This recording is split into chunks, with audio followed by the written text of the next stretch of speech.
So,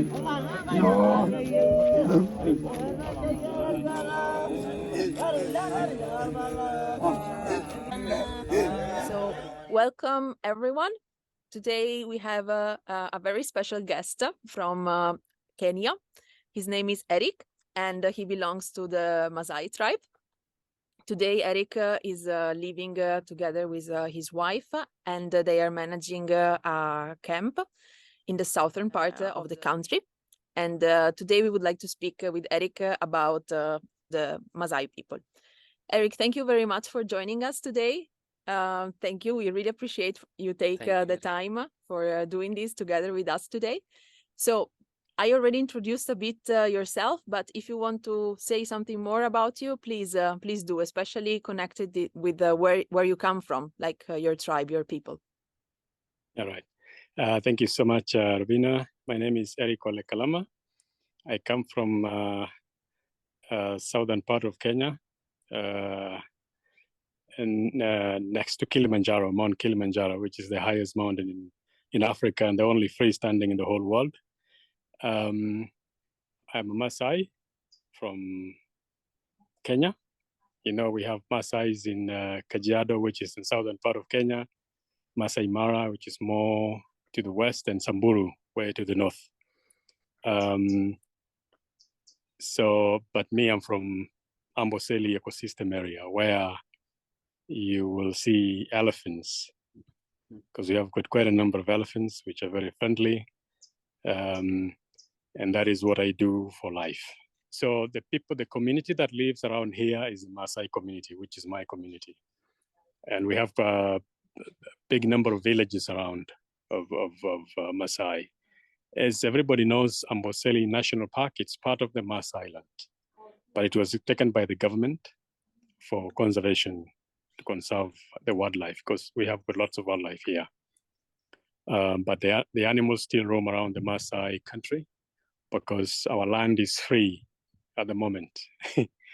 So animals and wild animals and cows, sheep, and goats, they share the same land. And as you know, at the moment, actually, the life is difficult here. Why is it difficult? We experience a very bad drought.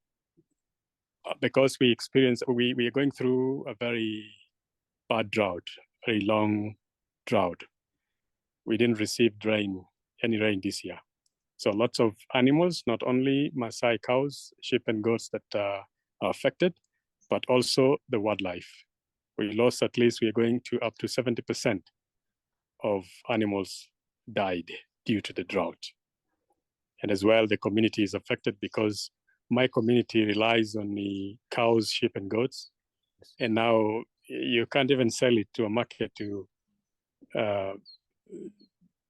support you people, because they're so skinny, so nobody's buying them. So it's quite a challenging time. It's very difficult at the moment. Yes. And what are the local Maasai communities eating, Eric? What is the main diet of the Maasai people? The main diet was actually, let me put it this way, meat, blood, and milk. Yes. But because of all these challenges now, people have sourced other alternatives of life. So now people are going for corn, rice, beans, and anything they can eat. And but the challenge is that the market are quite far away. So even to get vegetables, it's a challenge. You have to travel. And if you can't sell your cow to go and get something else, it's a challenge. That means it is difficult to source those kind of things at the moment. So this is also what we have experienced in Maasai Mara. Like the Maasai people, where do they located? It is quite far away from the market area. And they didn't even have easy access to the food anymore that were bought in the market. But then the question, why not to grow directly the food for the community in the village? You know, our lifestyle, our culture is cows, sheep, and goats. Yes. We are purely conservationist community. But because of let me put it, the global warming thing, it is affecting everything. Yes, of course. Because we used to receive rains here, whereby throughout the year we still get we used to get some, droughts, but not severe droughts like what we are getting now. But because of the global warming, it affected everything. So now we're getting this prolonged drought, so the cows go skinny. But before these problems that we created ourselves as human beings, cutting trees and do all these things, life was better because the cows don't really go skinny the way they do now. So you can sell some cows and sustain your family. But the idea of putting small farms in the villages, this is the time. Do you think that this is going to work right now, that this is something that could change the situation for Maasai people? Yes, it will. It will. When I was in Maasai Mara, we were seeing a lot of children that were not having access to food. They were really lacking of even the basic, the water, and even the simplest food that you can access. And the main reason was the drought. And I believe second one was not to grow also their own food. And that was this project started to come with Maasai people and grow food, so there will not be the hunger situation, at least starting from little communities. Yes. It's the same thing here as well. You can go to the villages and you find some people can go 1 or 2 days or even more without food. Yes. Because it's difficult to get it. So yeah, it's a challenge at the moment. So if something like this can be introduced, they will appreciate, because when you have something at least that you can grow even next to your house, like a small kitchen garden thing. Exactly. At least, you'll have something to eat at the end of the day. Yes. Even if to struggle to get something like corn or but if you have vegetables, then that's a plus to the life of those people. Of course. Especially because for what we understood when we met these people in the Maasai village, they also told us that these cows that are now falling sick, they can't sell to the market and they can't eat either. So they become sort of pointless. And so we were really asking ourselves, okay, so then how do you access food? We didn't really understand this, no? So do you think that it could be possible actually when we come back to Kenya that we come to your camp and that you put us in contact also with the villagers that you are in contact with, or also with your native village, because I don't know how far it is. But do you feel that it could be possible maybe that we go there and we prepare maybe some vegetable gardens together? Sure, no problem. It is very possible because I live very next to these villages. And as I told you that I'm from here, so at least around this area, 99.9% of people in this ecosystem, I know them and they know me. So it will be quite easy for them to understand and have that trust in that project that is going to help them. So yeah, I'll be happy to introduce you to them, and I'll be very comfortable to work with you to make sure that we change the life of these people.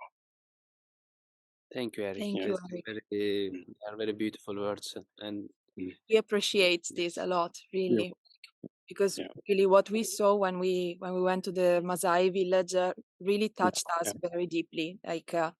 It's very strong to see what is going on there, how the people are living, and to know that there can be something that really improves so much their lives is so important. So this is what drove both of us to take this path and do this journey. Thank you. Thank you. If you would like to show where you are, so that people also have an idea of how it looks like around there, especially. It's going to be so bright because the sun is very shiny here, which is good because it's warming me up. So as you see the land here, it's quite brown, right? You can see that. Yes, it is like a desert. There is no vegetation. A desert. Yes. Yeah, so the whole of this area, it is a desert. If you look around, can you see a fence? Yes, we can see the fence. The post. Yes. Yeah, this is the camp fence. But outside here, the land that normally in the normal times you see wildlife here. You see animals like elephants, giraffes, gazelles, but now they migrated to the hills where we received some rains. Yeah, and if you can see here, you can see a water hole. Yeah, can you see a water hole? We see that, yes. Yeah, so that water hole, I have a borehole in the camp, so I pump water out there for the animals to come and drink. But now we don't have any here. Sometimes we just receive a few, because it's quite dry here. So this is how it is. Wow, it looks like a really serious drought, Eric. This is like, I remember in Maasai Mara, the Maasai people were telling us that there has not been any rain over 13 months. Yeah. Even last year we didn't get proper rains. So it's a continuation of a period of time. What also strikes me is that where we have been, at least in the camp, do you remember? It was full of green trees, and around here in your camp, it's really desert in the camp itself as well. It's really strong to see. Yeah, though it is a very new camp, we just opened this year, July of this year. But yeah, I planted quite a number of trees, but they're still tiny because there's no rain. We didn't receive any rain. But generally, it's horrible. Thank you so much, Eric, for showing a bit how it looks like to people who have not been there.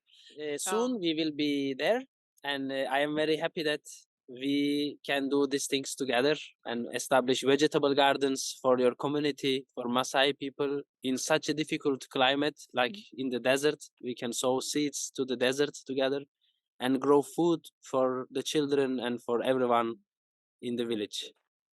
Thank you very much, Eric. Really, I appreciate all your... Thank you, and I can't wait to see you here. Thank you very much. Thank you, Eric. Thank you so much. Have a good day. Have a beautiful day. You have a beautiful day. Ciao. We will speak Thank soon. you. Ciao. Thank you. Ciao.